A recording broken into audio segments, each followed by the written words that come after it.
Welcome back, America. The waterfront at the Elks in Portsmouth. Doors open at 1:30, and at 2:30 today, our friend Morgan Ortagus of Polaris National Security Consulting will be hosting Nikki Haley for a conversation about national security. Morgan is back. Good morning, Morgan. Hey, good morning, Hugh. Are you already in the Granite State, or are you flying up today? No. I'm here already. We've been here since Monday, so it's beautiful. I've already had my cup of clam chowder, so I'm officially in. If you think this is beautiful weather in New England, you really have been living in an awful place. But Morgan, I want to talk about Mayor Suarez yesterday. After our conversation yesterday, in which we were talking about your event today, again, am I right? Doors open at 1:30 at the waterfront at the Elks. Is that what it's called? Yes, we would love for you to RSVP, but you can show up if you'd like to. It's americathegreattour.eventbrite.com. americathegreattour.eventbrite.com. This is Polaris National Security. I will be there for an hour with you and the audience questioning Nikki Haley starting at 2:30 about national security, foreign policy, defense. She just gave a big speech on China yesterday at AEI. We will be asking her about that as well. Do it again slowly. The American what? America the Great Tour.eventbrite.com. America the Great. America the Great Tour, eventbrite.com. At event, Yes. I'll find it. There can't be too many places called the waterfront at the Elks in Portsmouth. It's not that big of a town. Morgan, why are you doing all these, and who else are you going to be doing one with? Well, we're still talking to some of the other presidential candidates about dates. We're also getting ready to do Senate events. So we started the America the Great Tour last fall, by taking about 9 or 10 women who were running for federal office, so the House and the Senate. We took them to the border, and we enabled them to see firsthand the plight of women coming across the border. Very sadly, the women and teenage girls, the human trafficking, the sexual abuse, the rape, unfortunately, a lot of horrific stuff that happens to these women. So we first went to the border, and then we went around the country in the midterms, helping Senate candidates talk about, it's not a rally. It's an hour of talking about America's most pressing national security needs. So we're starting this tour this year with a presidential candidate. We hope to have more presidential candidates, but we'll also get back on the road, going around the country, talking to Senate candidates, talking to House candidates about these issues, and quizzing them. What are you going to do to, for example, stop the malign influence of the Chinese Communist Party in America? You know, the America the Great Tour, I got it right this time. I hope you talk about the Uyghurs at every stop. One of the good things about the mayor's meltdown yesterday is that the topic of the Uyghurs was on everyone's lips for at least 3 minutes yesterday, and I think that's important. Nikki Haley, of course, got asked a cold question from the audience by someone who drove into the AEI event listening to the radio and hearing him fumble the ball, and stood up and asked her a question, and she knocked it out of the park. Do you expect most people running for president to know this issue cold? Well, I think so. I mean, they should. First of all, as you and I talked about yesterday, this is America's largest competitor, largest country that seeks not only to dominate Asia, to dominate the region, but their stated goal is to eventually replace America as the leading world power. They would like a Chinese Communist Party-led world order, not one based on democratic values and the things that all of us have enjoyed in the post-World War II order. So you have to understand what they're up to. And it's important to know that China has an ongoing genocide. This has been declared by our administration, by the Trump administration, but also continued by the Biden administration. And so this genocide is not going away. And remember, this is a communist party that has been hell-bent on doing things that are particularly evil, right? Not killing and mass murder is pretty bad. But whenever you take it to such a diabolical level that you're willing to force women to have abortions, force women to be sterilized, force women to marry someone of a different ethnic race in China because you think their ethnic race and their baby's ethnic race is inferior, we must all look at ourselves and say, is this a world order that we want these people leading? Not me, right? That's not the kind of world I want. And the minimum number is 800,000 people in the camps. I've seen numbers as high as 2 million. I use 1 million as the standard number, but the range is 800,000 to 1 million. Morgan Ortagus, when you were at the podium at the State Department, if you got a question that you didn't know, how did you respond? Oh, that's good. I think I hope I didn't say circle back because that's been pretty cemented in pop culture now. I think I would have a book, a briefing book that actually your son, who worked for me for a little bit at the State Department, James, helped put together. So you do have like a little bit of a cheat sheet in the book that you could go to and sort of refresh your memory on the subject because you are having to cover the whole world. It's a lot. And of course, every single word that you say matters at the State Department podium. Minor word modifications could change policy. So that's a problem. So I'd probably go to my cheat sheet first. And if I really, really didn't know it, I'd just tell the reporter I would get back to them. Often on the radio, someone will bring up something I have no idea what they're talking about. And I stop and I always say, I have no idea what you're talking about. And you know what? It's really disarming to say I have no idea what you're talking about because it's okay to be ignorant. It's not okay to be stupid. I don't think Mayor Suarez was stupid. I think he was ignorant about the Uyghurs. And the idea that I mispronounced it, that just doesn't sit well with me. But it is good. And if Karine Jean-Pierre would just simply adopt I don't know what the White House counsel's office said. I've been told to just tell you, refer all questions to the White House counsel's office, and I don't know what they're going to tell you. It would work a lot better, wouldn't it? Part of me feels bad for her and Kirby because we've all been there on the podium whenever you're just getting pummeled by reporters on issues. And so part of me feels bad for them. Another part of me says, what arrogance, right? To think that you could be able to go for the next 18 months without answering any questions. Someone has to answer the questions. The gallant thing, the noble thing, the thing that should happen is the president should answer them himself. I will give Mike Pompeo, Secretary Pompeo, credit. If he knew that I was going right into a buzzsaw, he would protect me. He would never let me sit there the way they let Karine Jean-Pierre sit there and just take arrows after arrows after arrows. And that's the one thing I always felt protected by him in that sense. I distinctly remember there was days like, for example, the night that we took out Qasem Soleimani. You'll remember that very well. Okay, Morgan, I was just saying Robert O'Brien sent me a story yesterday. China owns 380,000 acres of land in the United States. Here's where. I was not aware of that. Were you? Well, I was only aware of how much it was because Nikki Haley brought it up yesterday in her AEI speech as well. And that is, I knew they owned some, but that's way too high. They would never let us do the same thing. You know, we always had this concept of reciprocity that we tried to pursue in the Pompeo State Department. That was something that we talked about a lot. And people would say, why are you taking X position? And we would say, well, this is how our citizens, our businesses, our people are treated in China. So why shouldn't they be treated the same here? Let's just make it a level playing field. You know, the United States has the authority to condemn land if they pay just compensation. It seems to me quite clear we ought to condemn all of those 380,000 acres, pay off the Chinese owners, and take the land back. I do not want them owning land in the United States. What do you think of that, Morgan Ortagus?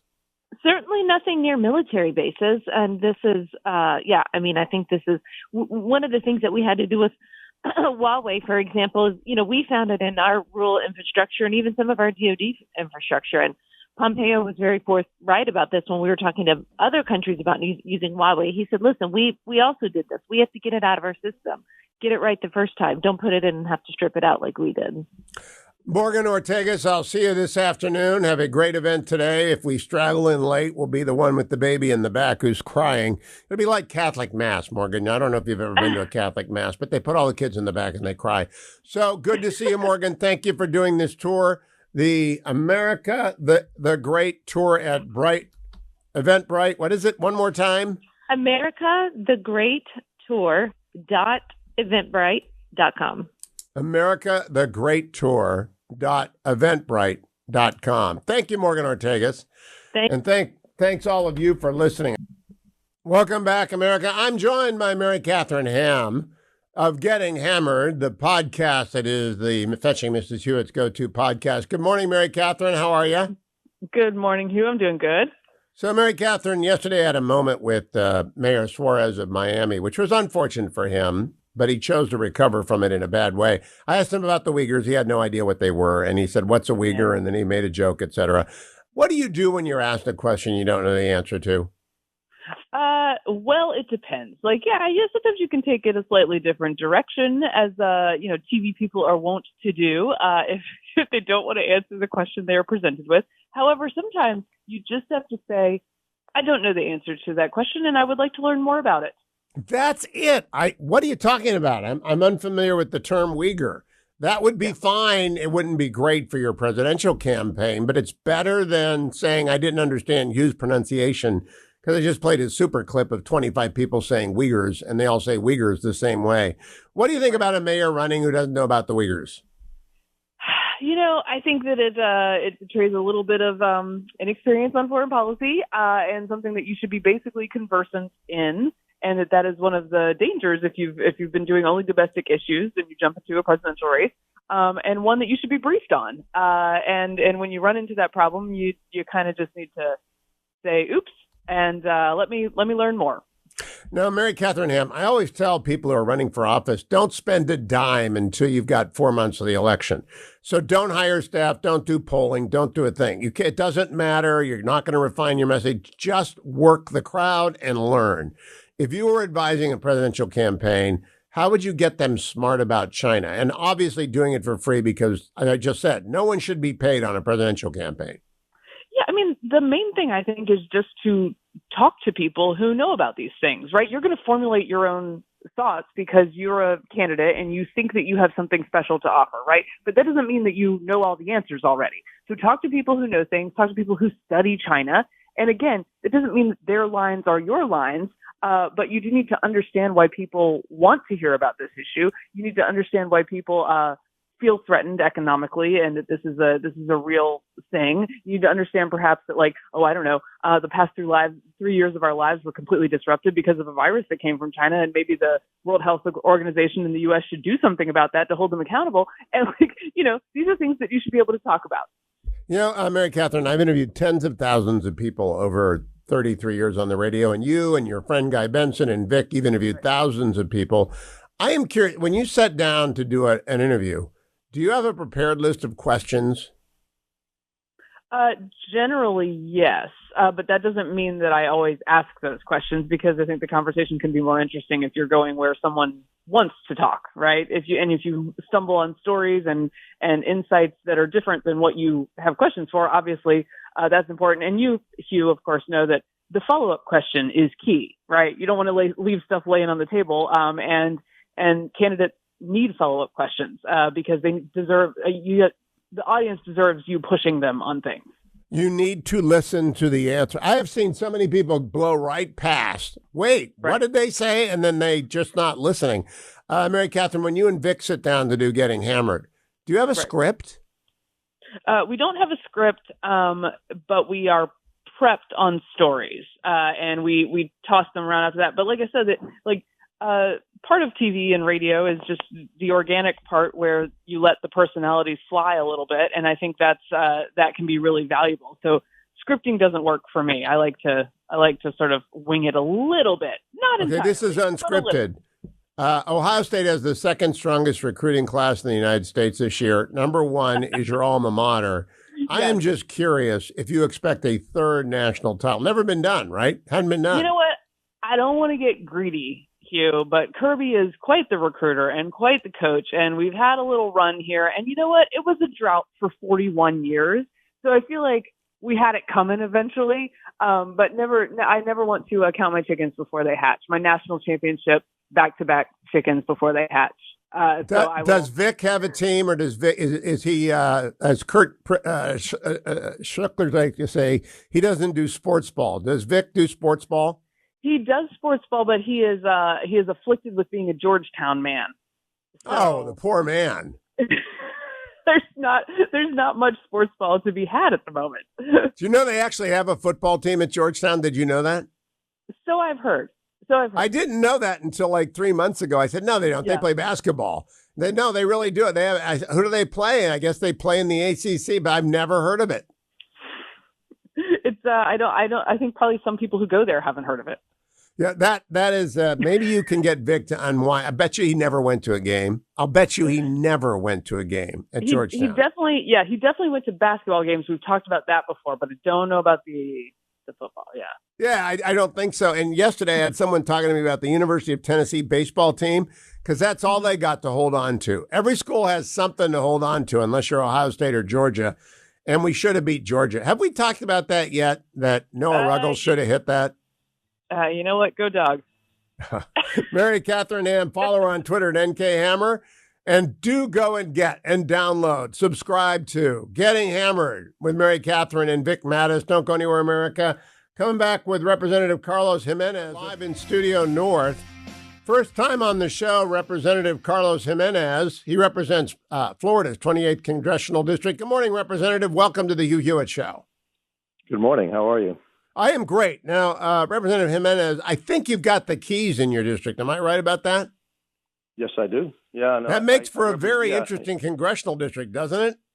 It's a beautiful district. I have all of Southwest Miami-Dade. It goes all the way over to the West Coast. I get all the Southern Everglades, and then I pick up all of the Keys. So, really beautiful district. How do you tend to something as widely distanced as that district? My sister-in-law lives in the Keys, so I know in Key West, so I know it's pretty hard to get there. Yeah, but it's a beautiful drive. So, yeah. A lot of times I'll take my wife and we go down there and for the events in the Keys, and it is a beautiful drive. And so I never tire of going down there. It's just if you go down there, you know how beautiful that drive is. You get the overseas highway, and so yeah. And I'm a little strange because I actually like to drive. So I like to drive, and she likes to be driven, and so. It works. It works. Yeah, now, I invite you on today, and I have Chairman Gallagher coming on as well, because yesterday Mayor Suarez of Miami did not know anything about the Uyghurs. You're on the select committee on engagement with the Chinese Communist Party. Mm-hmm. You've had hearings on the Uyghurs. I thought the silver lining in the gaffe was that we would talk about the Uyghurs a lot, and that happened yesterday. I am also a little taken aback by the mayor suggesting I mispronounce Uyghurs. There's really only one way to pronounce it, which is Uyghur. Am I right about my pronunciation? You're absolutely 100% right. As a matter of fact, after you pronounced it, he pronounced it. And he said, yes. The Uyghurs? Yeah, what's the Uyghur? So his little lame excuse at 1 o'clock that, of course, he knew what the Uyghurs, what they are, who they are, and that they've been oppressed in China. It's just that he didn't understand your pronunciation. And so that's, again, a lame excuse for not knowing about the Uyghurs. Look, this is a pattern with him. I accused him of. He said he did not vote for Donald Trump in 2016, did not vote for Donald Trump in 2020, and so I said that he voted for Hillary and he voted for Joe Biden. 7 years later, he goes, no, I actually wrote in Marco Rubio and I wrote in Mike Pence in 2020. Again. This is a bad pattern, and so that is a lame excuse. You pronounced it exactly the way that I've always heard it. As a matter of fact, he repeated it. So, again, I don't buy that argument at all. I'm going to come back to the Uyghurs in just a moment and to the select committee. But what is the deal with the mayor? What's his standing in Florida? Why do you think he's running? I mean, there's just really no room on the stage, and I don't know that he gets the 40,000 donations or 1%. Haven't finished idea. I've been a critic of his. He has for me, no chance, and he shouldn't be running. He has no experience to be the president of the United States. Look, the mayor of Miami is a weak mayor. It's a ceremonial position. A lot of people, mistake the mayor of Miami for the mayor of Miami-Dade. The mayor of Miami-Dade is a strong mayor position. I'll give you an example. Like, he claims all the time that, hey, I won with 70% of the vote. Yeah, 20,000 votes total. That's it. A year after he won, he asked the citizens of the city of Miami to actually make him a strong mayor, and 65,000 said no. So he actually lost that election by 65%. Now, he doesn't tell you that. And so, again, it's a ceremonial position. Very little power, and I should know because I used to be the city manager of the city before I was a commissioner of the county, before I became the strong mayor of Miami-Dade. So I know the city very well, and I know his powers, and I know him very well. Actually, he has no business running for president, and I've been very vocal about it. And people shouldn't waste their time or money supporting, Francis Suarez for president of the United States. Well, the RNC has set they set the rules for who's on the debate stage, and if I'm a debate moderator, I'll welcome everyone. But now I want to talk about the Uyghurs. What did you hear in the testimony about the Uyghurs when that hearing was held? What did you hear? Well, what we heard was the labor camps. The Uyghurs are forced to work. The Uyghurs are forced to have abortions. The Uyghur women are forced to marry, Chinese men. They've been persecuted, and so it's horrible what's happening to the Uyghurs. And look, it's also horrible that American companies use that labor, and that labor is being used to produce a lot of products that the Chinese produce. The Chinese have also done something interesting. They tried to launder their products, and so there are sanctions against the use of forced labor, et cetera. But then what they do is they use the forced labor of the Uyghurs to make parts, and then they ship the parts, let's say, to Vietnam where they assemble it. Now that is now being made in Vietnam and not in China to try to get around a lot of the sanctions. But it's a brutal regime, and the Uyghurs are paying the price for it simply because they're different, simply because they have a different religion. And so it's a lesson to all of us that we need to wake up to the threat of the Chinese Communist Party, because, first today it's the Uyghurs, tomorrow it could be you and me. Now, Representative Gimenez, you were born in Cuba, so you have firsthand experience with dictatorships and with communists. I don't know that a lot of America does, so that when I talk about Cold War 2.0, I don't think they actually know that we're in it. Do you think we're in it? Yeah, we're in it, and we should be in it. Look, we need to decouple economically from China. Every dollar that we send to China is going to be used against us, is being used against us. The Chinese are undermining American interests everywhere around the world. And one of the places really it concerns me is in my own hemisphere, our own hemisphere. They're down in South America. They have space tracking stations down there. They're become Brazil's number one trading partner. They get a lot of the raw materials for their products from South America, especially a lot of the rare earth minerals are coming from South America, the lithium, all those materials are coming from the Amazon Triangle. They own ports on both sides of the Panama Canal. We know now that they have a spy station, reactivated spy station of the Soviets in Cuba. They're in negotiations to have training exercises in Cuba. They're in the Bahamas. They're everywhere. And then around the world, obviously, with their Belt and Roads Initiative, they trying to undermine American interests, gaining access or producing. You really look at what they do is that they produce, they build infrastructure that's a lot of it is port related, either airport or seaport related, and I think it's their attempt to try to control trade around the world. My friend Michael Oren, who is Israel's ambassador to the United States, defends the fact that they're building the port in Israel. I think it's you who actually pointed out that their cranes are not just cranes. Is that you?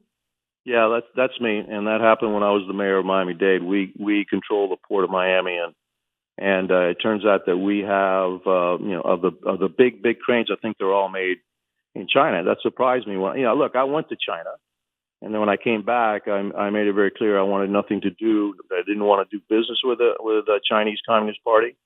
And I said, hey, they said, hey, all these cranes are made in China. And then they also heard information that some of the software that's used, not maybe in Miami, because we use software made by Siemens, but in other ports around the nation. By the way, in the United States, 70 to 80% of the cranes that we use to offload all of the cargo is made in China. What? And some of them, what? Yeah, 70 to 80% of the cranes in the United States and around the world that are used to offload cargo is made in China. And many of those cranes have software made in China that communicates back to China to get upgrades. Well, as they communicate back to China, those upgrades, there's information flowing back and forth. And so the Chinese have access to a lot of data around the world, the trading, how trade is happening around the world to give them a competitive advantage. The other thing, too, is, look, what happens if the Chinese decide not to sell us spare parts? And so, we could slowly come to a grind, to a halt as these cranes, break down. So we're not going to sell you any parts anymore. So we have to be very wary of that. Proposed legislation that mandates that if you do have Chinese software in those cranes, you have to eliminate that software. And then as you buy new, we're going to incentivize non adversary cranes made in non-adversary countries, and so we consider China to be an adversary country. I did not know that, which is what people need to say when they don't know something. I had no idea they made 70 to 80% of the cranes used in ports around the world. And yes, of course they put in software. That's a smart thing for a superpower competitor to do. Mm-hmm. Representative Gimenez, thank you. 30 seconds. Why did you ask to be on the China committee? Because I think that's the biggest threat facing the United States. Look, like you said, I was born in Cuba, and my parents came here seeking freedom. I don't want my children or my grandchildren to live in a world dominated by the Communist Chinese Party. And by the way, where are we going to go? This is the last, bastion of democracy in the world. You can follow the representative on Twitter at Rep Carlos, which is one of the better Twitter handles I've ever seen, Rep Carlos. And I'm going to be talking with your chairman later and scolding him for not telling me about the cranes, Representative Gimenez. Thank you so much for joining me. Don't go anywhere, America. I'll be right back on the Hugh Hewitt Show. Welcome back, America. Hugh Hewitt, joined by Chairman of the Select Committee on the House on Engagement with the Chinese Communist Party, Congressman Mike Gallagher. Good morning, Mr. Chairman. Good morning. Good to see you, Hugh. Let's play his intro music, There's no please. failure in sports. Once more. There's no failure in sports. Okay, I just want to remember, there is no failure in sports. There was a failure on the Hugh Hewitt Show yesterday. Miami Mayor Suarez did not know what the Uyghurs were. And I've dunked on him enough, but he blamed my pronunciation. How do you say Uyghur? Uyghur. Your pronunciation is perfect, Hugh. I don't think that's blamable. So you said it right. I think I got a pass. What did you learn in your hearing on the Uyghurs? Well, we learned from firsthand accounts from survivors of the camps just how horrific what's going on in Xinjiang Autonomous Region is. You're talking about forced sterilization of women. You're talking about separation of families. You're talking about open air prisons, forced labor. It's truly, truly horrific. Beatings, rape in many cases. And I think for most Americans to even contemplate the idea that there's a genocide happening today in 2023 it's hard to sort of wrap your mind around. And particularly after World War II, when we said never again, well, it is happening again. And at every step, we should remind the world that the Chinese Communist Party is committing a genocide. And that's not just, Republican, hawkish politician talking. That's two successive administrations, the Trump administration and the Biden administration, as well as major European parliaments, have all said that there's a genocide happening in Xinjiang right now. Mr. Chairman, what would you think if the RNC devoted one entire debate among the would-be presidential candidates to the CCP and its policies at home and around the world? I think it'd be very wise. There's no more important geopolitical issue than how we confront China, and how we beat the CCP in this new Cold War. And I really think forcing the candidates to go in depth on that issue, to get beyond just the high-level talking points and articulate an actual plan for how we prevent war in the near term and win the new Cold War over the long term would be a massive service to the entire country. There is no greater issue that the next commander-in-chief will be faced with than China. So I think it makes a ton of sense. I think you want candidates to have a plan for how we confront them militarily, how we conduct true economic statecraft to reclaim our economic independence from the Chinese Communist Party and push back against this economic war that they've been waging against us. And of course, we need to revive the lost art of ideological warfare in order to defend our values and constantly make the distinction between the Chinese Communist Party and the Chinese people. Now, Chairman Gallagher, I want to switch over to the other committee, Armed Services. Yesterday, your friend, Army Special Forces veteran and Green Beret, he's not a Marine, he's a Green Beret, Michael Waltz, for whom my son works, I always disclose that once a show, got named to lead a Tiger task force by Chairman Rogers on getting weapons, I think, to Taiwan. What is that all about? Do you know what that's all about? Well, we have a $19 billion backlog of foreign military sales items for Taiwan. So these are weapons that they have purchased, that we have approved, but have not been delivered to Taiwan. So these are essential weapons like Harpoon anti-ship missiles, things that for relatively low cost, and I'm talking relative to a massive platform like an aircraft carrier or a destroyer or something like that, can have a huge impact on deterrence, on convincing Xi Jinping that he cannot take Taiwan by force because we've planted too many dangerous facts in his path. So clearing that backlog, I actually think, is one of the most important things we can do. To link it to your earlier question, it's something that every presidential candidate should be asked. What's your plan to arm Taiwan to the teeth? And part of the reason we have the backlog is that you'd think foreign military sales, this is something DoD does.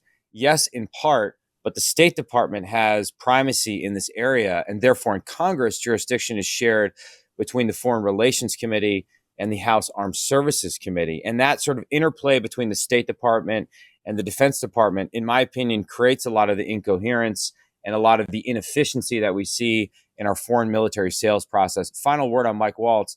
He's perfectly positioned to lead the charge to clear the backlog on FMS items. One thing I've proposed in the past that we are trying to establish via the Select Committee is to have sort of a quarterly meeting of all the committees that have a bit of the jurisdiction here, with foreign affairs, foreign relations in the lead, to just shine a light via a quarterly Thunderdome hearing on the administration to say, what are you doing to clear this backlog? We all think this is the most urgent priority. Hard power gives life to everything else we're trying to do via China.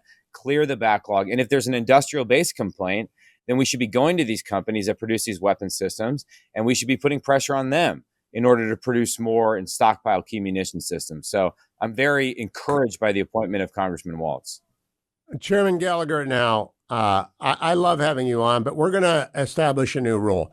Every time you use an acronym, you're going to have to put $5 in the tip jar. You just used FMS, right? Foreign FMS is foreign military sales. Am I right about that? You are right. You can't pronounce Uyghur, Hugh, but your acronym guess was spot on. Okay, FMS, $5 in the jar at the end of it. By the way, is Waltz faster than you in the 5K congressional challenge? He's a Green Beret.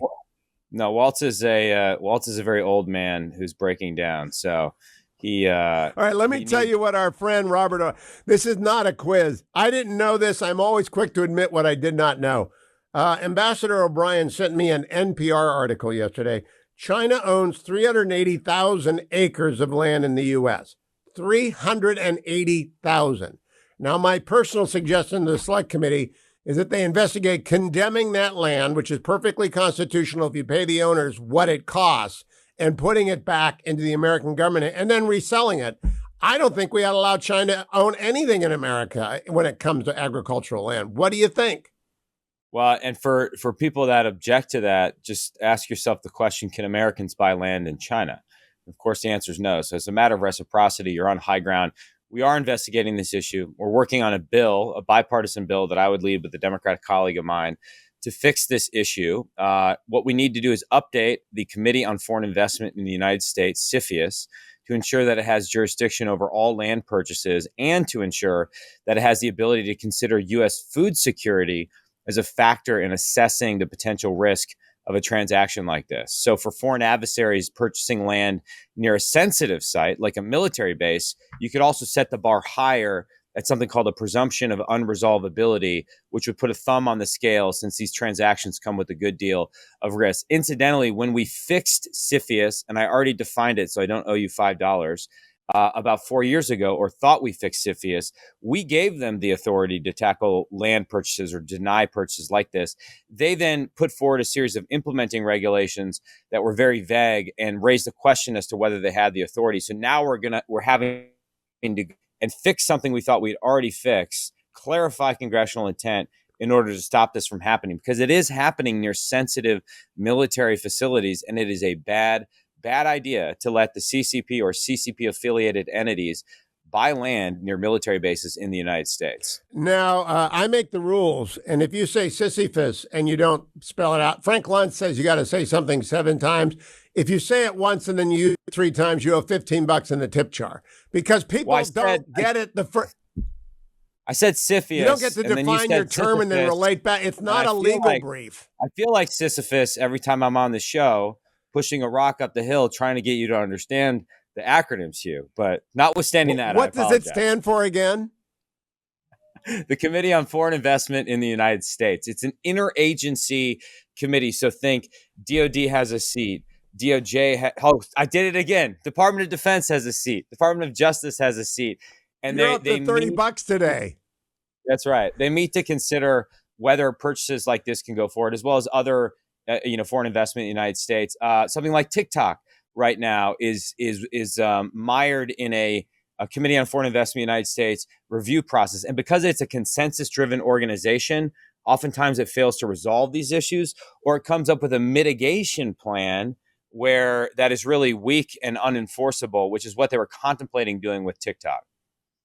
Now, there is another law called the Foreign Agents Registration Act, FARA for short. And the Foreign Agents Registration Act obliges people to register. Are all the people who bought this land on behalf of the Chinese government registered FARA agents?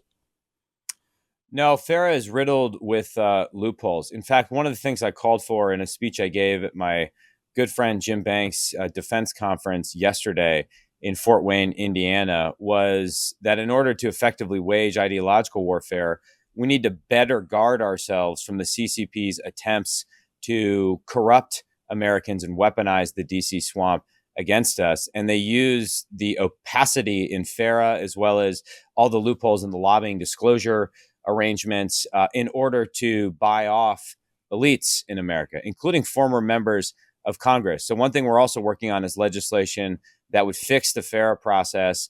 My simple view is that former members of Congress and high-level executive branch officials shouldn't be allowed to lobby on behalf of foreign entities in general, and China in particular. I think it's a violation of the trust people place in them. And that's what we've seen time and again with CCP-dominated companies, whether it's Huawei, ZTE, or TikTok. Every time we try to defend our sovereignty, they hire an army of lobbyists in order to weaponize the swamp against us. So fixing FARA is in my top 5 things that we could do this Congress in order to guard ourselves from the corruption that the CCP does through something they call United Front work.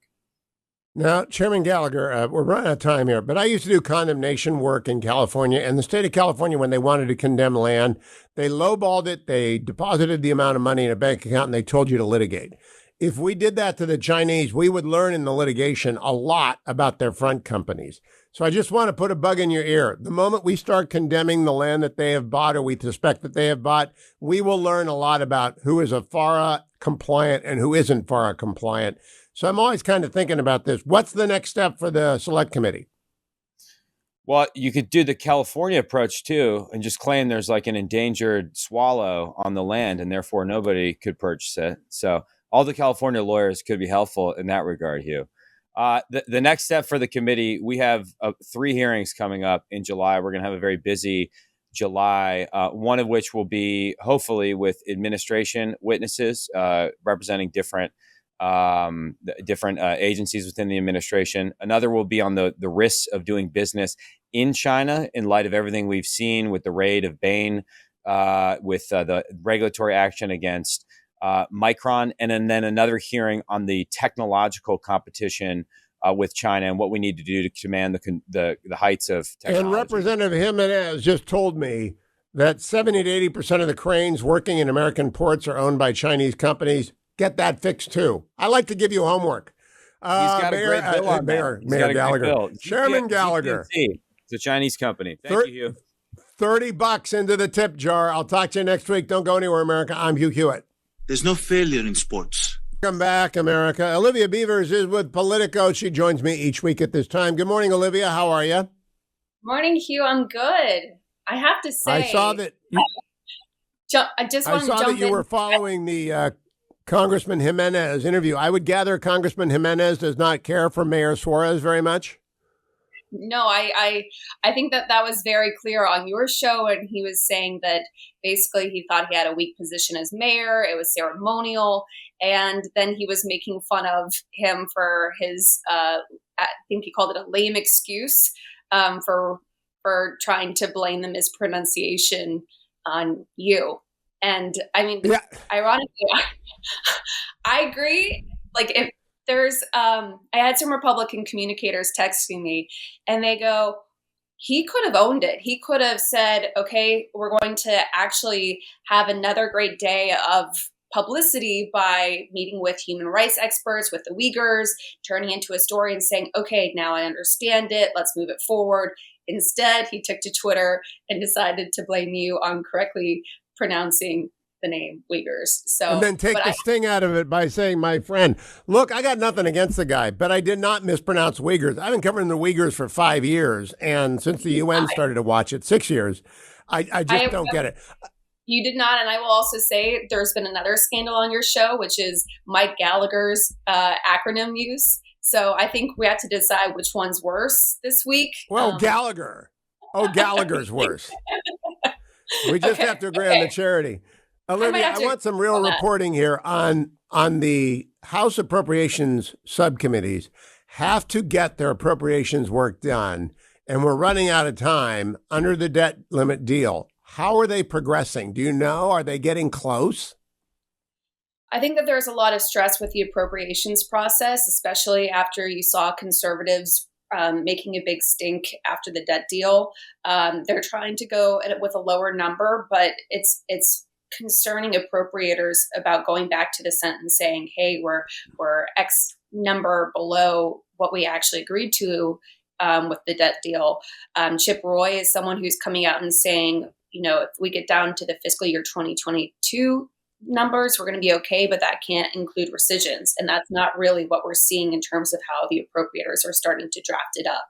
So I think we're on a way of, probably another big fight. This is going to be a hard process for McCarthy to maneuver, the speaker, especially since he's dealing with his right flank threatening sort of stability in the conference at the moment.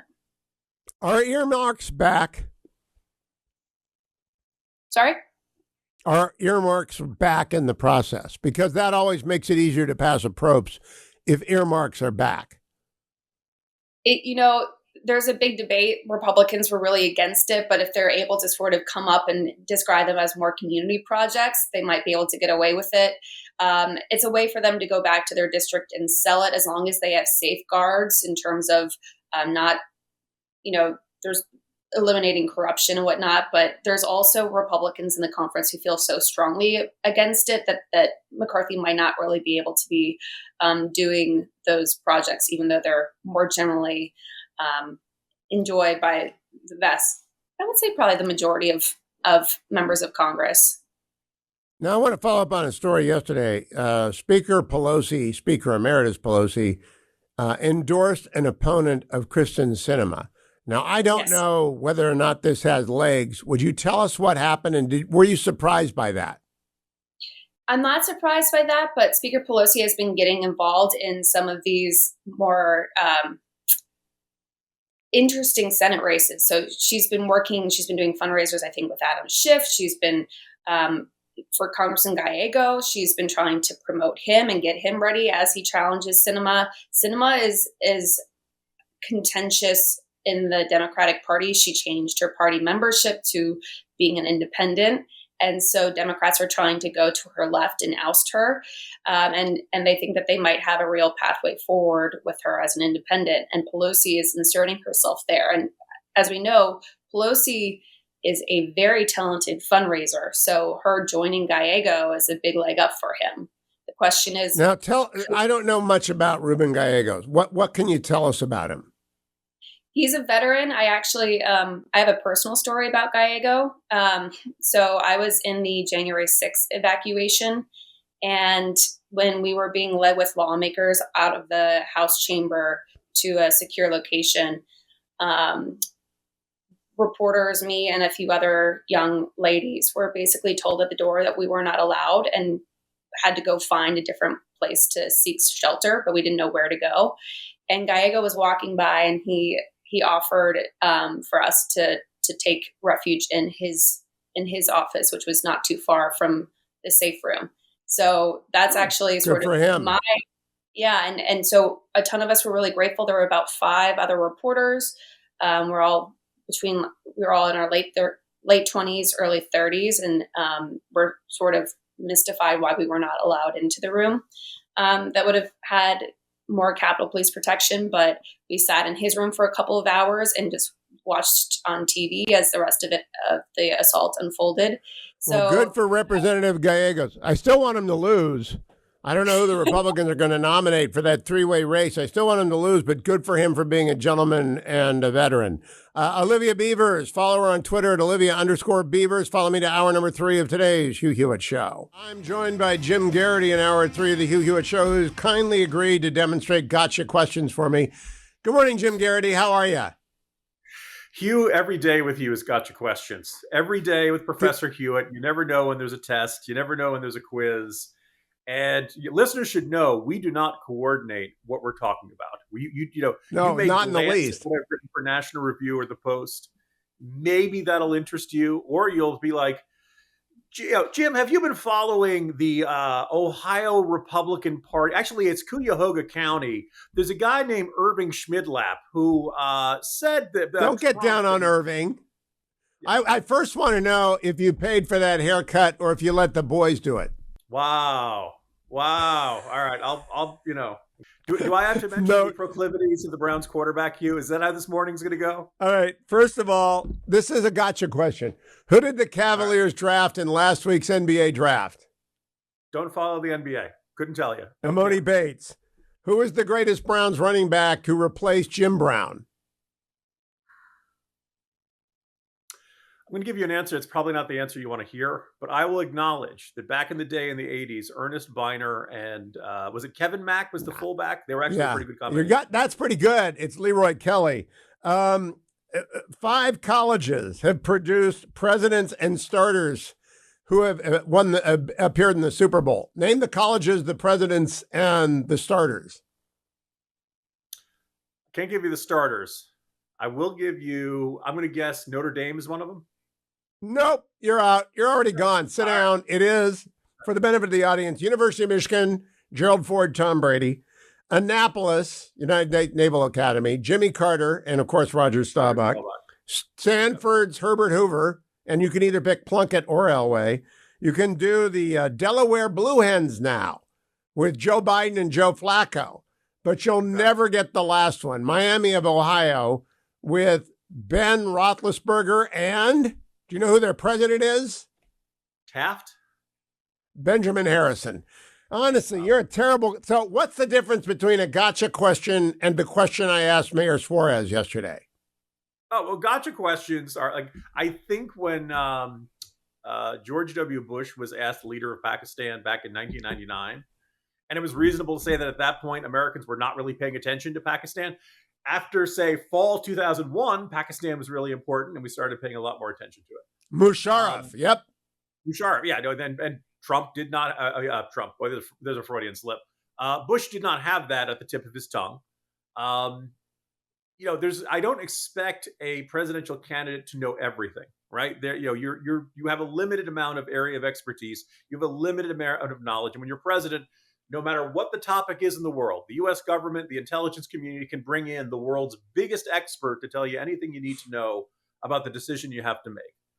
But the questions that you have tripped up people in recent years, like, first of all, I think it's reasonable to expect somebody who wants to be commander-in-chief to know what the nuclear triad is. Maybe they don't know the precise levels of what they want in terms of submarines, in terms of land-based ICBMs and out of bombers, but know what the three are and understand that we need to have all three in case, God forbid, something happens that takes out all our submarines or takes out the ICBM or something. The fact that not one but two figures have been tripped up on this is a little unnerving. The other thing is that you ask this question of everybody. So the other thing it reveals is that the staff of these presidential candidates isn't doing, as I keep warning people, read The Looming Tower, or at minimum, skim the Looming Tower. Read the book jacket flap. Yeah. And also I went back and I checked. A.Q. Khan is the Pakistani nuclear scientist who is part of nuclear proliferation. There was some young reporter who had no idea what that is, but was ripping into Dick Cheney. Do your homework on Hugh Hewitt, if not besides every other issue in the world. And it's, But, I'm more importantly, I don't think it is a gotcha question to ask about something that is commonly in the news, if not every day in the news. And I suppose it's possible that Mayor Suarez really hadn't heard Uyghurs pronounced Uyghur. By the way, I don't know, Hugh, is there some alternate pronunciation out there? No, there isn't, and he pronounced it in the interview. That was the lamest. Okay. I would not be talking about it today, except for the fact he blamed my pronunciation. And I'm pretty bad at pronunciation, so I'm sensitive to that. When I get it right, I don't want to be told I got it wrong. Yeah. Now, it's conceivable. Geraghty. A lot, but you don't hear it discussed, and it doesn't automatically connect. Either way, insert the Jennifer Lawrence, skeptical meme right here. And it's one of the, if Francis Suarez had said, look, I'm the mayor of Miami. I'm mostly focused on issues around there. I didn't recognize it. I had a brain fart. I know I need to get more up to speed. Okay. I don't think this would be a huge brouhaha, but it's I've heard it pronounced Uagagers or something, or some other, nonsense. There is no other. Now, yesterday, Ambassador Robert O'Brien, the former National Security Advisor, sent me something I did not know. And I'm very quick to tell people when I don't know things. China owns 380,000 acres of land in the United States. Here's where. Did you know that? I didn't know that. Is it the Chinese government or Chinese companies and Chinese control? I realize there's various Chinese companies. Okay. I mean, like TikTok, they are essentially extensions of the state. So, yes. They're shell companies, you could almost say, or Yeah. Do you think that is a good idea? But yeah. Do you think it's a good idea for China to own our farmland? Oh, hell no. That is one of those things like, wait, any more than Russia or what are we selling, tracts of land to North Korea now? No, that's not a good thing. For a long time, by the way, so if you're in this area, and I'm sure many of your listeners have been to the nation's capital in Washington, D.C. The Ramada that is right next to the Pentagon? For a long time, there have been reports that the Chinese either rented out the top floor or regularly are renting out that and use that to try to intercept signals from all the satellite dishes and all that kind of stuff on the top of the Pentagon. I don't know if they succeed. I don't know how that Ramada is like just, really, I've always kind of thought, like, what would it take for the U.S. government to say the Ramada? If anybody who comes in who wants to rent the top floor, who looks or sounds like or could you have housekeeping check in on them regularly? Call us. Have you ever tried to use MapQuest near the Pentagon, by the way? No, but it wouldn't shock me if all of a sudden you start getting bad signals and it starts. It does not work. There's something going on there, and I'm glad that there's something going on there. So, Jim, turning ahead to the Republican debates, there's a story this morning that President Trump might not attend the first one. Mistake on his part? Yes, but it doesn't strike me as something unthinkable. He did it in Iowa back in 2016. It's going to be on Fox, and Trump believes that Fox is insufficiently loyal to him or something like that. I think it looks scared. I suppose his idea is, look, DeSantis is in a second place that right now is a distant second place. DeSantis's best shot of leapfrogging him is going into that debate and having a great moment and having something that makes Trump look old and tired and the past and obsessed with issues that do not resonate. Whereas, DeSantis is focused on the economy. DeSantis is focused on things that people are really worried about. If Trump is never on the stage, I suppose Trump could say, well, he's never going to have that moment. I do think if you skip, I think skipping a debate is, there's a perception you look scared. There's a perception you look like you're not up to it anymore. There's a reason that Joe Biden is not saying, hey, let me go at Marianne Williamson and Robert F. Kennedy Jr. I can handle these guys. We all know Biden can't handle these guys. So I think it doesn't look good for Trump. Now, look, we saw Trump in the town hall. It's not a stamina thing. It's a question of how is he going to come across. And by the way, even if I think it's safe to say DeSantis has not had the start that he would have liked. I don't think he's necessarily in trouble, but he has not exploded onto the scene. The polling numbers haven't been, great.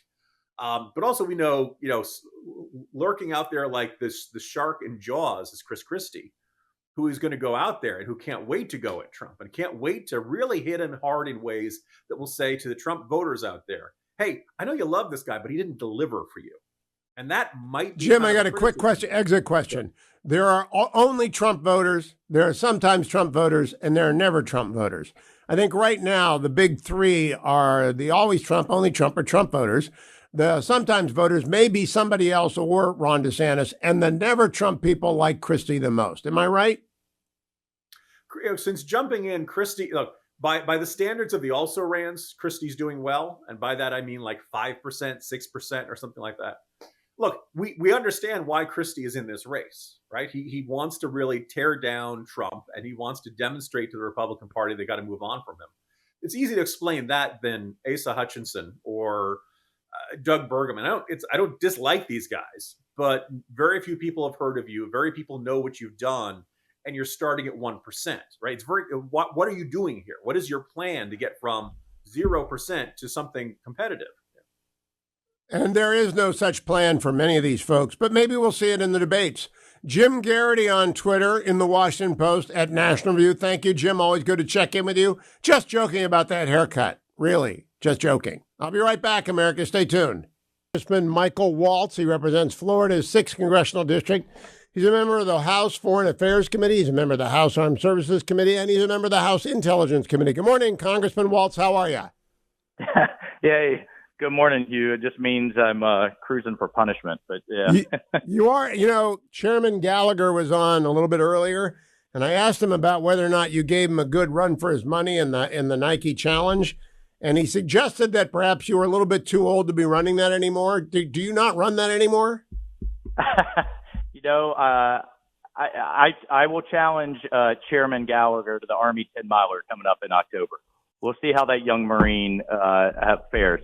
Oh, he can't do 10 miles. You know that. It's not possible. Well, once you become a full chairman, Hugh, everybody's out. Everybody's out there bringing you your coffee and all your talking points. It's easy to get soft. It's also easy to get lost in staff. Congressman Waltz, yesterday, Chairman McFall of House Foreign Affairs Committee named you to something called a Tiger Team. I do not know what that acronym is, and we have an anti-acronym policy on the Hugh Hewitt Show. What does Tiger stand for? Well, you got me there. I'll have to do some push-ups, but the bottom line is it's to expedite our arms sales to our allies that are just mired in bureaucracy. So you well know the lesson we should learn from Ukraine is arm your allies beforehand. That's how deterrence works, is to make them look too tough, too strong, and too difficult for whether it's Putin or Xi to invade their neighbors. Particularly when it comes to Taiwan, we are $19 billion in backlogs of military items and defense articles that they've already purchased.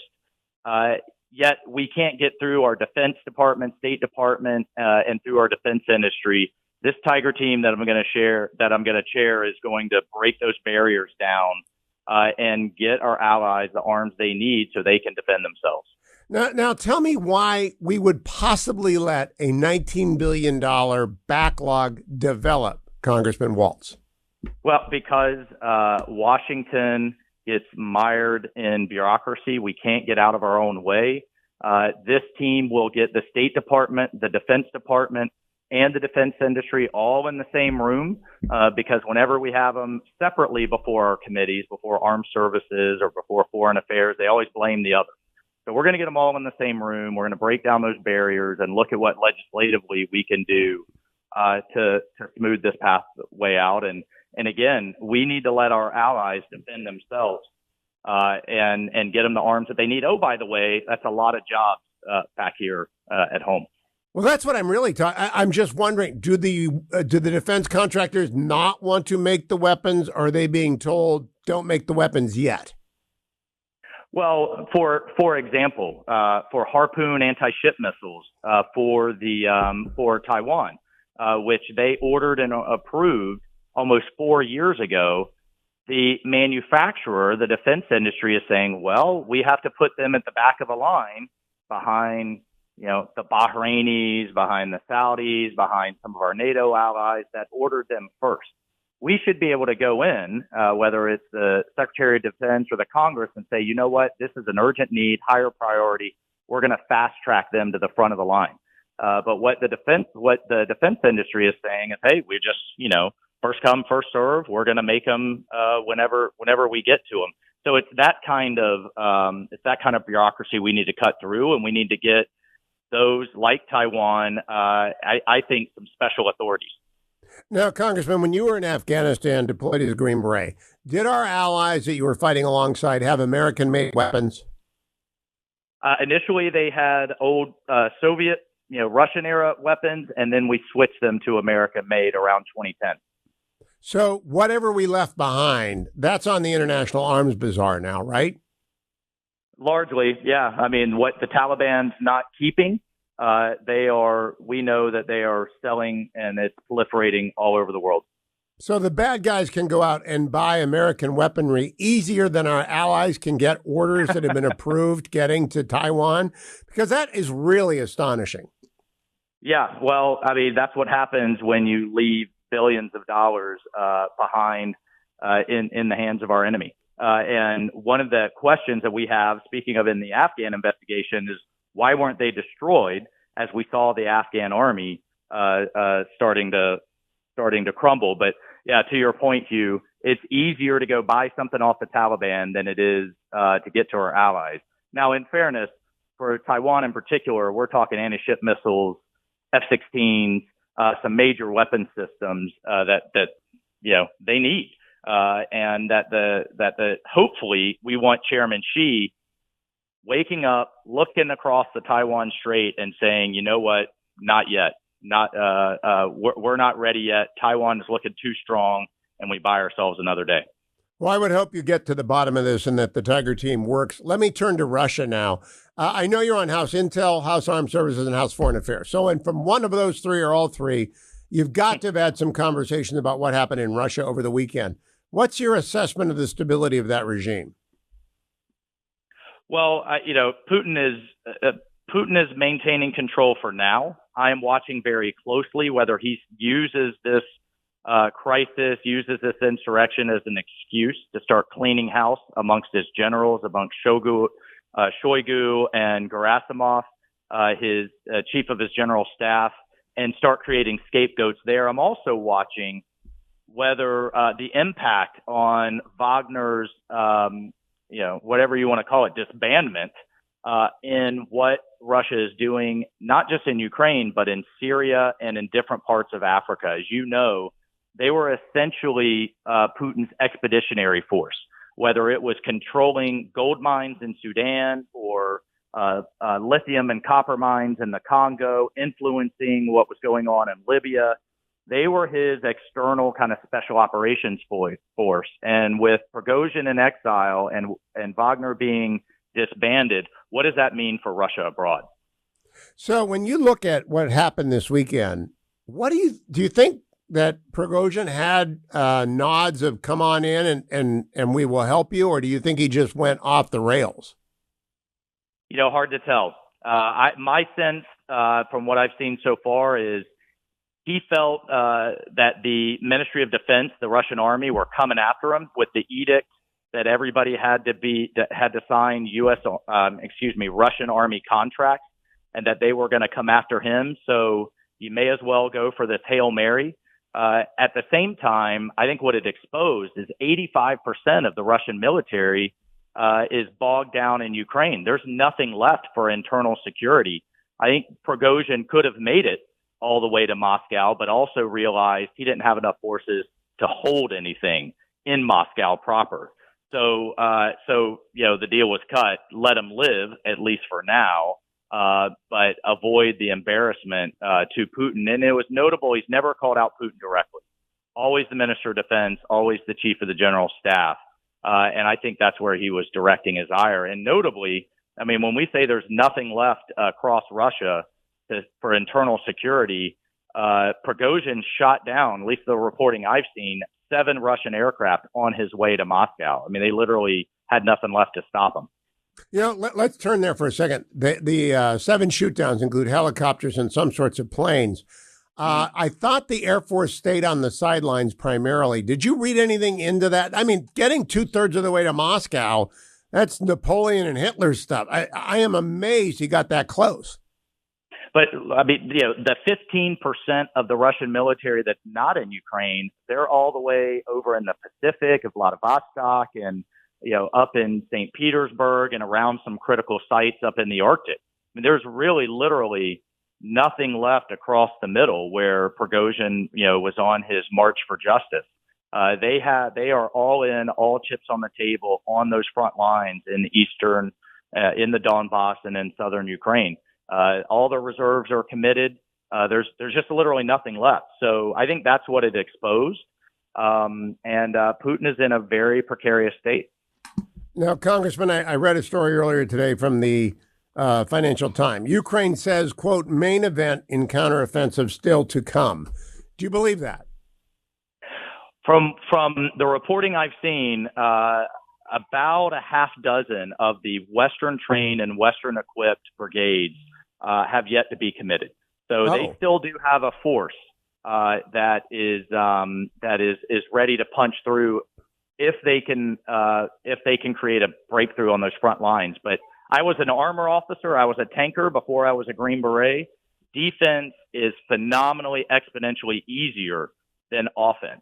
And so they're gonna have a tough time. It is much easier to dig in, create anti-tank ditches, put out landmines, and sit in the defense than it is to come across open terrain and pull together armor, infantry, artillery, and air support. And then finally, I'd say, look, if Biden had just given them what they needed up front, if they had the F-16s, if they had the ATACMs and everything they've been asking for, which has been they'd be in a much better place. That's the story of this war. Give them just enough not to lose, but not enough to win decisively and end this thing. Okay, Congressman Waltz, you may be the only person to be able to answer this question in the Congress, maybe Derek, et cetera. You trained Afghan troops as a Green Beret. You were a training mission in Afghanistan among your time there. How much training could we have given the Afghans in the year and a half since the invasion occurred? You mean the Ukrainians? Yeah. Yeah. Well, look, and I'll give my fellow Green Berets credit. They've been training the Ukrainians since 2014. That's really when the training mission started, and why I think they performed as well as they have. I think the answer's somewhere in the middle.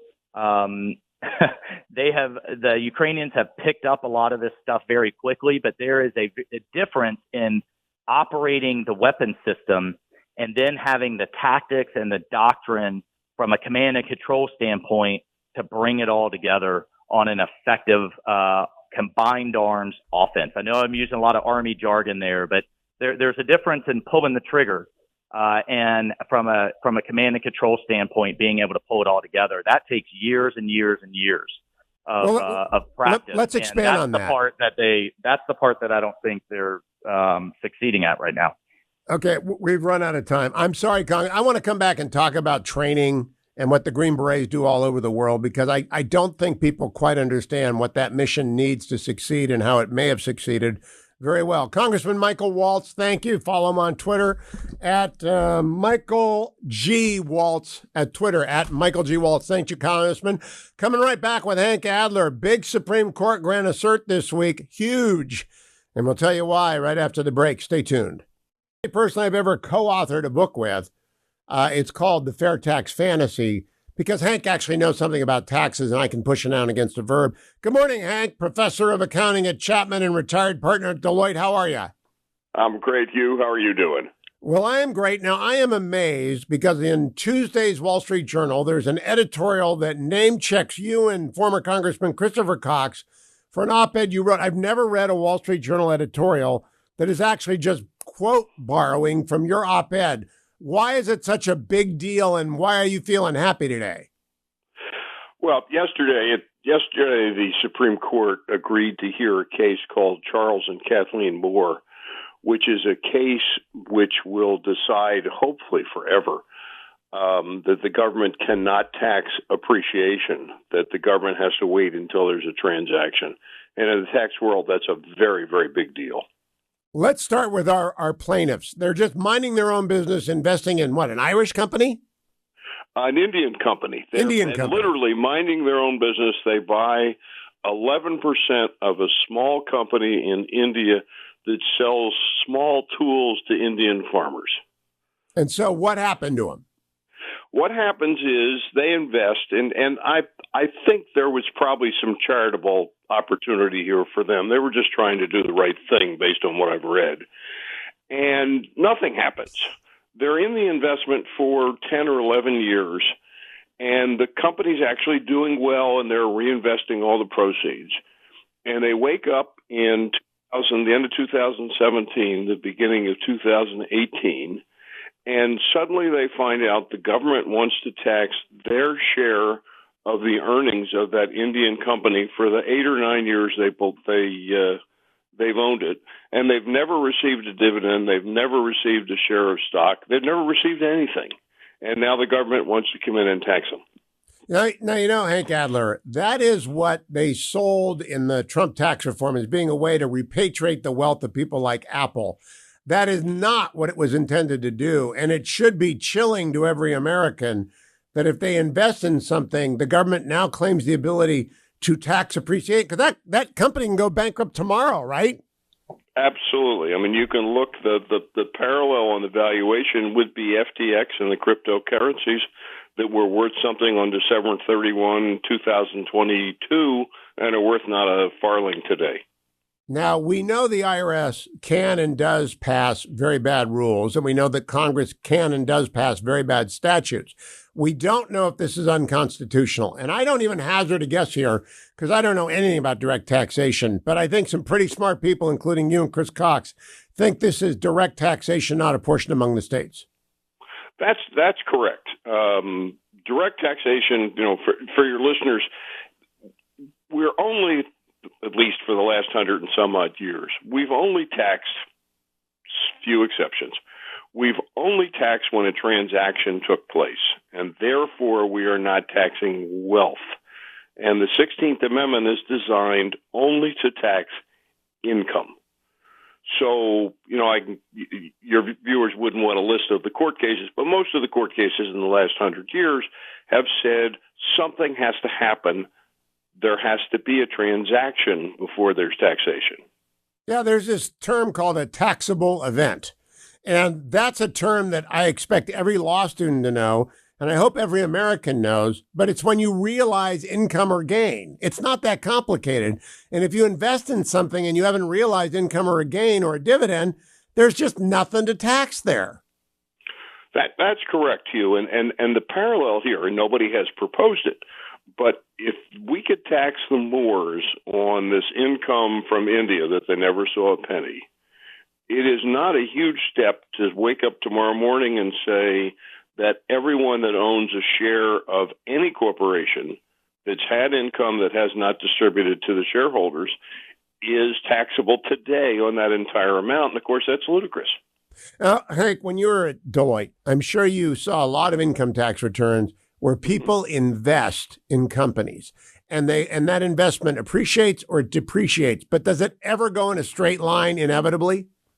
Not in my experience. And for the really successful, the value of the asset generally explodes far in advance of when there's cash to pay the taxes. And so if this is not checked, everybody in America is going to be subject to the principle that unrealized gains can be taxed no matter where you are in the transaction. We got a minute, Hank.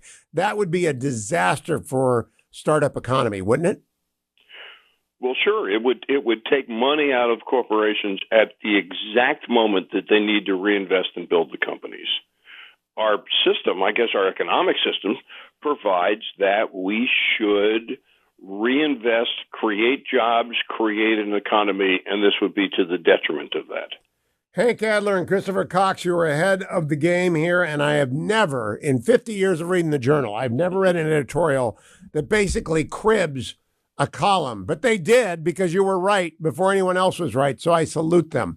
Hank, good to talk to you, my friend. Glad you're back from Hawaii. Go out and protect unrealized gains all day long, every day. You take care, my friend. Thank you, Hank Adler. Thank you, America. Stay tuned.